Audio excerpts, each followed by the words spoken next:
Well, today I am very excited because we're going to be starting a new series, and this series is going to be all about relationships.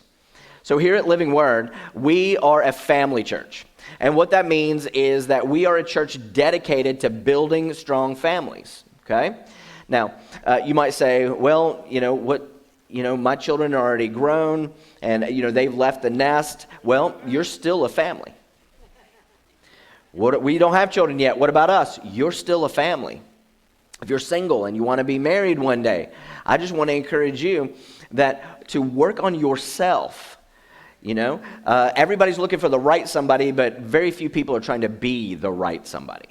So I want to encourage you, when we go through marriage or relationship stuff, I just want to encourage you to take all of it and soak it in. Take note. Because there will be a day when you will be head and shoulders cream of the crop in your ability to maintain and sustain a great relationship. You're going to be the cream of the crop. Everybody's going to want you if you pay attention. All right? So if you're single or you're widowed and maybe you've decided not to get married or get married again, maybe I'm not going to have a family or not going to have a family again, you've decided that. Well, I also want to encourage you in this. You can still be an influence and a light to those that are around you that are in families. Okay? So whether you can teach them some of the things that you learn here, or whether it be you're just pointing them to the resources that we provide to build a strong family. And you can be a light in somebody else's world just through the things that you learn here. Okay?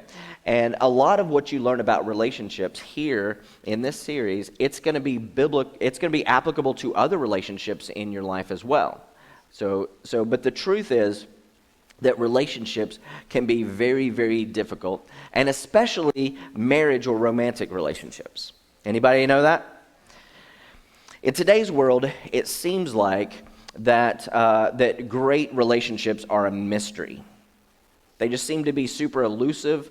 And even when you see people that seem to be, the perfect match, you see them struggle in their relationships as well. Some have even ended up splitting up, divorced, those kind of things.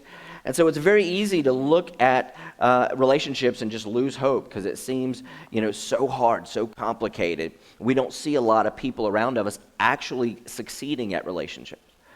And those relationships that don't break up, like we talked about, we see a lot of times that we continually struggle.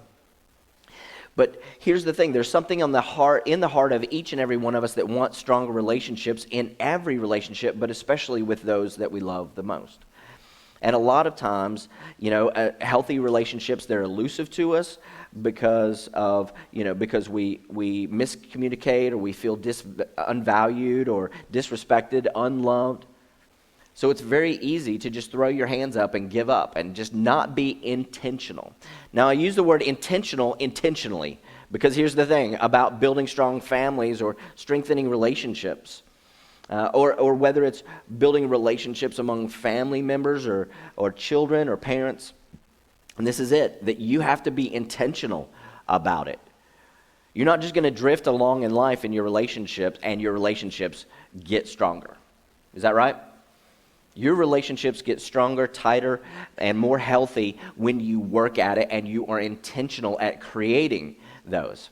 And so, what we're going to do in this series is I'm going to help you uncover very simple and yet very powerful tools that Jesus modeled and gave us to build healthy relationships, to help build strong families, okay?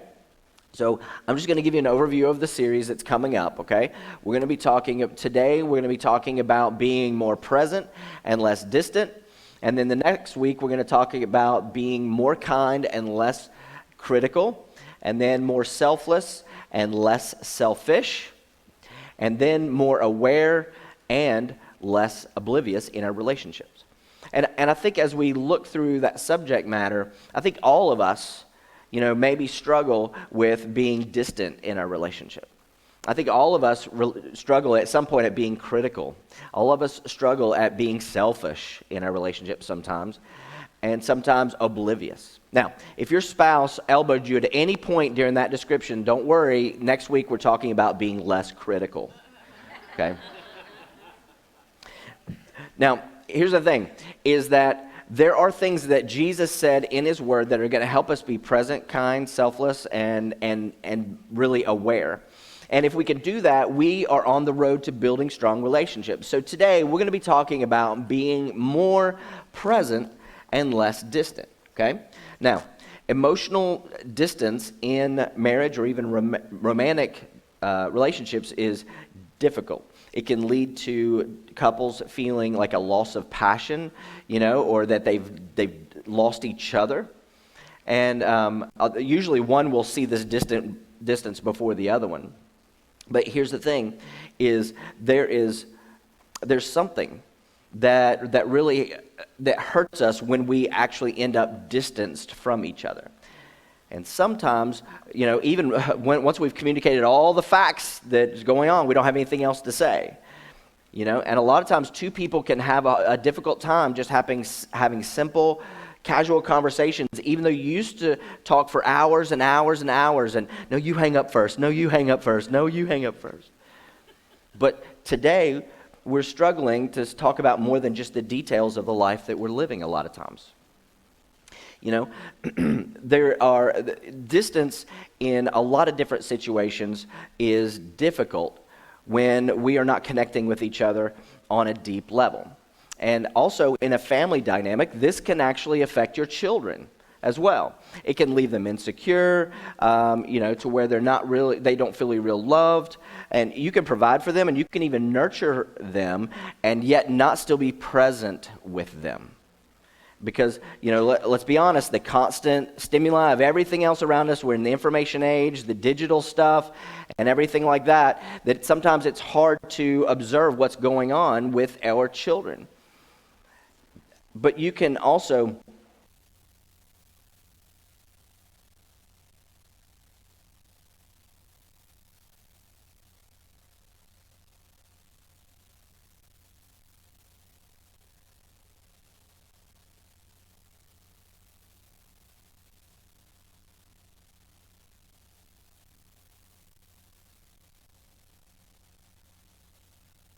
important internal things, the internal emotions.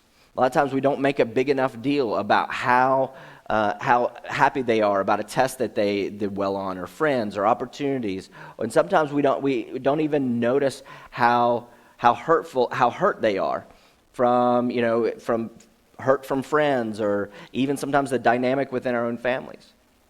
So sometimes parents don't understand the problems that our kids are going through. Now, all of these are, yes, they are painful. Yes, they are realistic outcomes and results of us not being present in our relationships with each other and actually allowing that distance to occur. Now, I know that I can relate to a lot of these things, and maybe some of you can relate to these things as well. So what we're going to do is today we have an amazing model in how we can become more present and less distant, okay? So I want to talk about the power of presence in your relationships, all right? Last year, every kid that had to do online school, you understand the power of somebody's present. Those of you that had to work from home, you understand the power of presence, right? A lot of you, maybe if you missed church last year or sporting events, and you understand the power of presence. Even the holidays, some of you, you weren't able to be with your loved ones because of what happened. And so, and there's some of us that we actually live together, and we're a family under the same roof. And sometimes we understand the power of presence because even though we live together, we can still feel alone. So I got to ask the question, how is it possible, and we all know it is, how is it possible that we can live under the same roof with other people and still be on two different planets? And so we're going to be looking at presence. And as I was doing that, this phrase kept coming up over and over again, and that was, I will be with you. 26 times in the Bible, it says, I will be with you. 2 times was from Jesus' lips before he died and rose again. And Jesus says, I will be with you only for a short time, and then I'm leaving. But every other time in the Bible where we read, I will be with you, God's presence in our life, it's actually God promising to you, I will be with you. 24 of the 26 times is God's promise to Israel, when you go to the promised land, I'll be with you. When you go to worship in the temple, I will be with you. Whenever your enemies attack you, I will be with you. So first of all, we have to understand God's presence with us so that we can be present for other people. C.S. Lewis put it this way. He said, we may ignore, but we can nowhere evade the presence of God. The world is crowded with him. He walks everywhere incognito. So whether you feel him or not, sense him or not, God is with you, and he wants to be present with you. So I started thinking about the power of presence in our life when we're talking about each other. And this message is all about relationships. Wives, husbands, kids, parents, brothers, sisters. We're going to talk about relationships horizontally. First, I want to talk about the example that God gave to us as far as his presence with us. And here's why. Because the way that God's presence with us is a model of how we can be present with other people that we care about around us. Okay? So we're going to start with God. And the first thing that we know about God's presence with us is this, is that God the Father is over us, okay? Most of the time when the Bible says, I will be with you, it's God the Father watching over us, protecting us, providing for us, all right? And one of the most powerful promises comes out of Hebrews 13:5, and it's quoted in the Old Testament. It's an Old Testament where he's quoting the Old Testament, and he says, never will I leave you, and never will I forsake you. Those of you that are grammar Nazis, I know, it's two negatives there. It's a double negative, I know. Well, actually, in the original language, it's not a double negative. It's a quintuple negative. We don't even know how to translate that. It'd be something like, I will no, not, never, nunca, niet, leave you. All right? God is so intent on saying to you, right where you are, I am with you and I will never leave you. So just know that God is with you. But specifically, okay, God is over us for provision, okay? God is a provider. And for those of you who are parents, look, you guys know this. You want to provide for your kids. You want to make sure they have what they need. They go to the first day to school. They got their little backpack. You make sure that they got food and a bed and clothing and all that stuff. You're a provider, right? But they also need social, emotional support. And so what you do is you watch over your kids for provision in all those areas. And that's what God is doing for you. Some of you say, yeah, I know God is with me, but I still feel alone. And maybe you may not want to say it, but you might just feel like, well, yeah, God above me is not enough. I don't feel him with me. Well, let me just set your mind at ease. God knows that's not enough. God knows just being a provider is not enough. That's why he sent Jesus to come to earth to take on human flesh, because the second thing is that Jesus was with us. So you got God the Father over us. Jesus was with us. You remember singing the Christmas carol, O Come Emmanuel? It's one of my favorites. And you remember how it goes? And I love it because it's a promise. 700 years before Jesus was born, Matthew quoted a promise from 700 years before he was born. And Matthew 1, the virgin will conceive and give birth to a son, and they will call him Emmanuel. This word, is the name for God of the Old Testament. Manu is us, and then means us. El means God, I am means us. So it's God with us. 700 years before Jesus was born, this was prophesied that his presence would be with us. And he did the same things we did, that we do. He ate with people, he talked with people, he advised, he counseled. But specifically what Jesus did the most for us, and this is gonna make sense in a little while as far as horizontal relationships, is that he was with us for sacrifice. He died on a cross, a payment for our sins, so that his life would be able to free our life. See, that's how God is with us, through sacrifice. So some of you might think, well, yeah, but okay, so you said Jesus was with us, but he's not now. And we know that. Jesus said, I'm going to be with you a short time, then I'm leaving. And when he said that, that was the night before he died. And it was in that very context that Jesus made a promise that we want to latch onto about, this is our third thing, which is the Holy Spirit in us. You see, this is what Jesus said to us in John 14. And I will ask the Father, and he will give you another advocate to help you, and he will be with you forever. He lives with you and will be in you. Now, this word advocate, it's translated several ways, but the best way here in context is where the Holy Spirit wants to do is not only comfort you, but coach you. This word could be translated coach. And here's the good news, that because the Holy Spirit is in you, he will empower you, okay? The Holy Spirit is in us for empowerment. All right. So if you've ever been walking along and you thought, oh man, I just need to call this person, right? I just need to pray for that person. That prompting was not how smart you are. That was the Holy Spirit in you, strengthening you. All right. So if you have ever been super sad or overwhelmed and you just think, man, life is just too overwhelming, and then you pray and suddenly you have this peace that passes understanding, that is the Holy Spirit in you. And so maybe you've been going down a path and it's destructive, and you just have this check in your conscience. You know, it says, hey, look, you can make a better decision than this right now. That is not your cleverness. That's the Holy Spirit in you. The Holy Spirit's role in you is to empower you. All right? And not just for you to be saved or you to have stuff for you. Jesus was with us for sacrifice. But the Holy Spirit is in you for empowerment so that you can witness, share your faith for others. All right? So we've got God the Father over us for provision, God with us for sacrifice, and God the Spirit is in us for strengthening us and empowering us. All right? So here we go. What does that mean if we flip that horizontally with your relationship with your family? All right, what does this have to do with our relationships with one another? Simply put, God the Father over us, Jesus with us, and the Holy Spirit in us is the model for how we can be present for those that we love.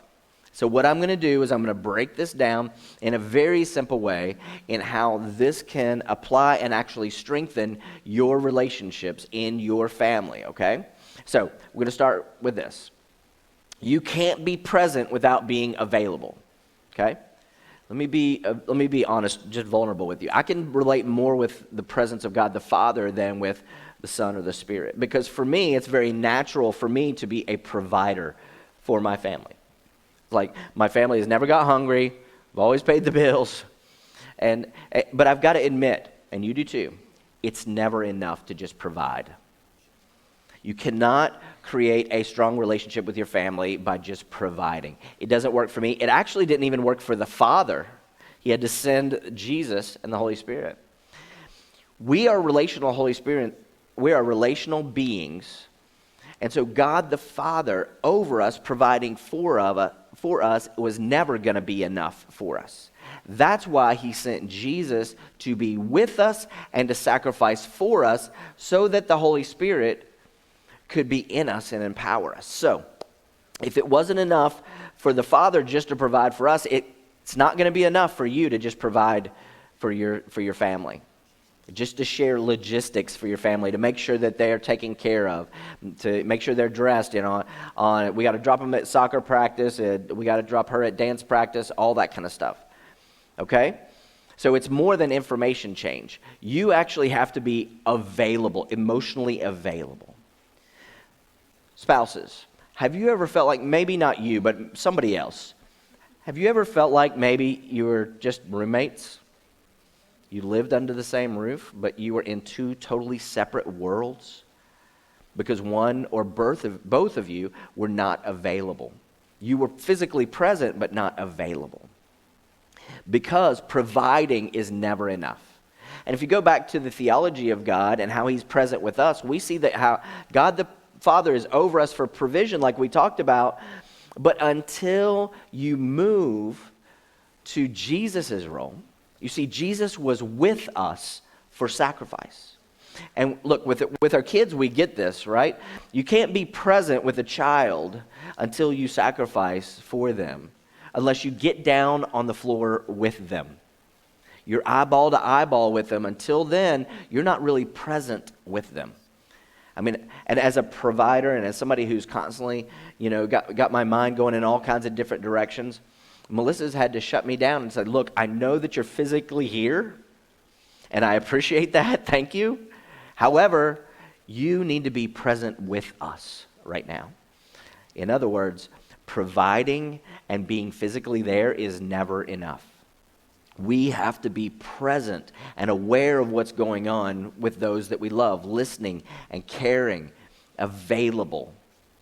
And look, God understood this. That's why he sent Jesus to take on human flesh, to be with us, to walk where we walk, eat what we eat, live how we live. And look, with kids, it's kind of easier to do that because we know they have those needs, right? Those physical needs. But with couples, sometimes we get confused. See, we understand that we're different, and yet sometimes we're confused at why we don't connect. And the question is it because we haven't acted like Jesus and come into the other person's world to relationally sacrifice for them, to listen to their perspective even when we don't care, to experience their experience? Look, no marriage will ever work until both people act like Jesus in this way and get into the other person's space and sacrifice sometimes our own preferences and our own desires. And if we don't do that, it cannot work. You see, we cannot be present without being available. Now, watch this. You can also not be available without being vulnerable. Let's switch things around for just a second. Some of you are natural providers, like me, and so you have to focus on being present in the moments. Some of you, however, are more nurturers, right? For instance, Melissa is a nurturer, a natural nurturer. But those of you that are nurturers, be careful, because nurturers, you have a gift for empowering other people, a lot like the Holy Spirit. You give strength and comfort and guidance to everybody else. But you have to be really careful, because it's easy as a nurturer to hide behind that, to never let your own feelings get out, right? To hide behind, the apron or the counselor's desk, or hiding behind some type of volunteer service or sacrificing for others. And here's the potential problem with that, is that when we are not vulnerable, then we're not really available. And if we look theologically at this, the nurturers are a lot like the Holy Spirit, where the Holy Spirit is in us for empowerment. And that's what nurturers do, is they want to empower. And those of you that are more like providers, you're more like the Father. And so, but we have to make sure that not only the needs are met and not only that people are empowered, but being like a nurturer like the Holy Spirit is good, but we also both have to become like Jesus. Because Jesus entered our world with full vulnerability, vulnerable enough to be hurt by men. And let me take this caveat to be very clear. When I'm suggesting you become vulnerable, I do not mean being vulnerable to future abuse. Okay? What I'm talking about is that you become transparent with your past pain. Because a lot of times you all will close up. And the person that you're married to, they have no clue why you do what you do, because you haven't been vulnerable. Okay? Now, this is why this is so important, because the Bible is such a brilliant book on psychology. There are 3 Greek words for presence in the New Testament. 2 means to be face-to-face, like you're in proximity to the other person. But one of them, watch this, the Greek word is called prosthesis. You might say, well, wait a minute, you mean like a prosthetic limb that you would attach? Well, yeah, exactly. That's where we get that. We borrowed this Greek word to try to describe something that is attached to you that you rely on as if it is your own body. Now watch this, because I think that's a really good description of marriage. Because I have become to rely on Melissa. and we are one flesh. We are one person. She is like a prosthesis to me, and I am like a prosthesis to her. We are joined together just like somebody that had a prosthetic limb. Now, having said that, I want to say one more thing. You should not be vulnerable in certain ways without covenant, okay? Now, what I'm about to say is going to be difficult for some. I'm going to talk to singles, and then I'm going to talk to married people, all right? To singles. Many singles prosthesis their lover long before they're married. In other words, you have sexual intimacy with the person before you are married to them. And this may sound old-fashioned. I hope it just sounds biblical. Because God's word reserves sexual intimacy to the confines of marriage. It is according to the Bible, it's too powerful to be messed with outside of the context of marriage. And look, I get it. I've heard so many couples that are living together just say, well, we want to make sure that we're compatible for marriage. And look, that would work if it actually worked. The problem is that it doesn't. And I'm not just talking about biblical truth, I'm talking about modern psychology. Jay Teachman is a professor in a university in Washington, and he did a study of 6,500 people married between 1970 and 1995. 6,500, that's a lot. And he was looking for any kind of predictors for divorce. Could we know who was going to get a divorce based upon the behavior of these 6,500 people? Irrefutably, undeniably, the answer was yes. And look, he was not a Christian. He's just are in direct proportion to the number of sexual partners you had prior to marriage. Wow. You see, it turns out that living together is not practice for marriage. It's actually practice for divorce. Now, listen, nobody's condemning you. Nobody's pointing fingers at you. We're wanting to give you hope and to give you help, because the single most important relationship on this earth is also the most difficult. Get that picture, Jamie. Did we get a picture? We got a picture next? Yep. So this is what, if you wait to get married, this is what you should look like during the reception right there. This guy right here. Mm-hmm. This is what your wedding day should look like. That's what your face should. Everybody should be able to tell right there. So, look, if you're single, I'm not dismissing you at all. In fact, first time ever in American history, singles outnumber married adults. You see, at Living Word, we value you. And so if you're single, part of what we do here is build strong families. And that's not to exclude you. What that does is that actually helps to prepare you, because you're going to be way farther ahead than most other people in how to create relationships and marriage relationships that last. Okay? Now, for us married folks, this may be even more difficult to hear, so lean in. In the Bible, your marriage is actually viewed as a sermon. It says that a man and a woman model the relationship of Christ and his church. And your marriage, whether you realize it or not, it's preaching a sermon about God to those around you. Your friends, your neighbors, your co-workers. And look, we're all going to have some messiness in it, all right? That's a given. But if your marriage is a sermon, at the basic level, we've got to get that right, because we reflect the nature of God. And so that's why we have to be so intentional about actually building healthy relationships. Do you know how much the average couple dating spends talking? You know, every week on the phone, email, I love you, no, I love you, no, I love you, all that. 15 hours a week, the average. That's how many hours. It's not calendars and doctor's appointments and all that stuff. That's just about themselves, life, hopes, dreams, all that kind of stuff.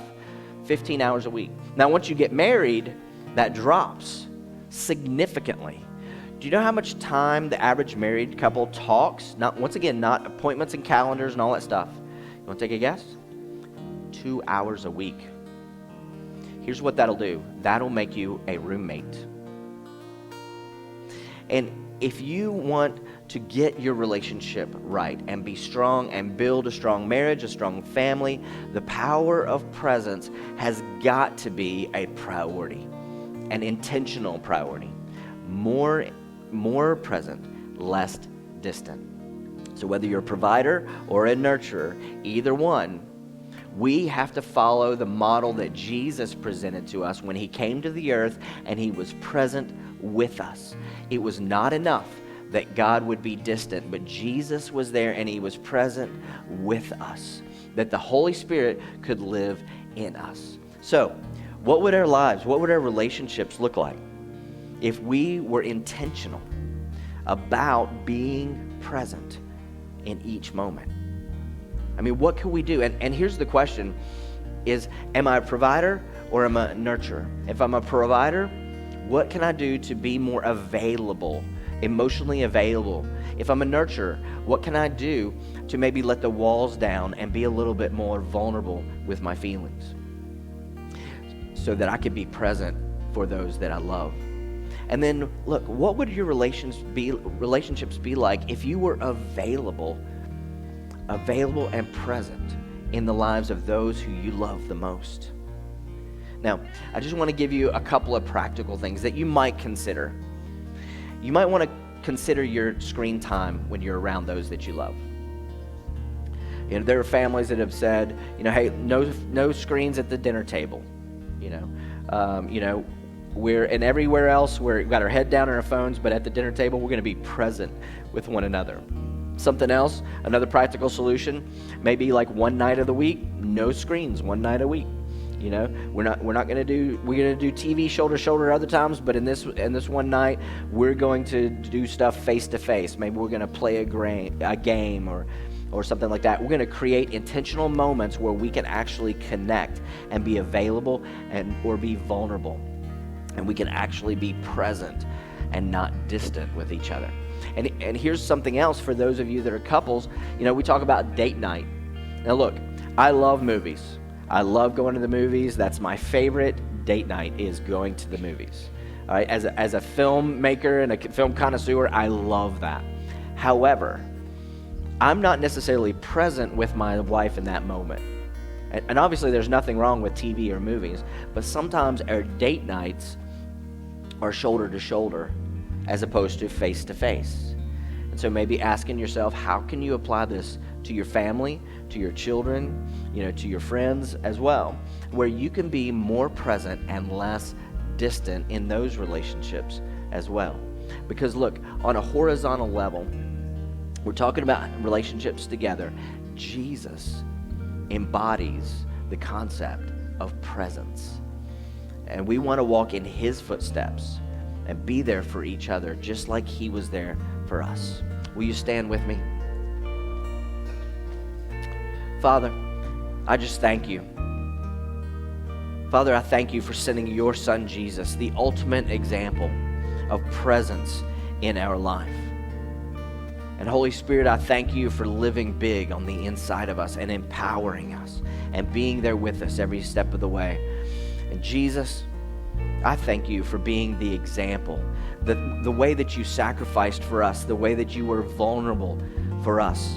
God, I thank you so very much for your example to us. And so what I want to do right now is we're going to take about 60 seconds, and we're just going to spend 1 minute in silence. And what I would like for you to do, those of you at home do the same, I would like for you to just ask the Holy Spirit, what changes do I need to make so that I can be present in my relationships, my friendships, romantic relationships, parent to child, child to parent? What can I do to be more present and more like you, Jesus? Let's just spend a minute. Just ask the Holy Spirit, what do I need to change?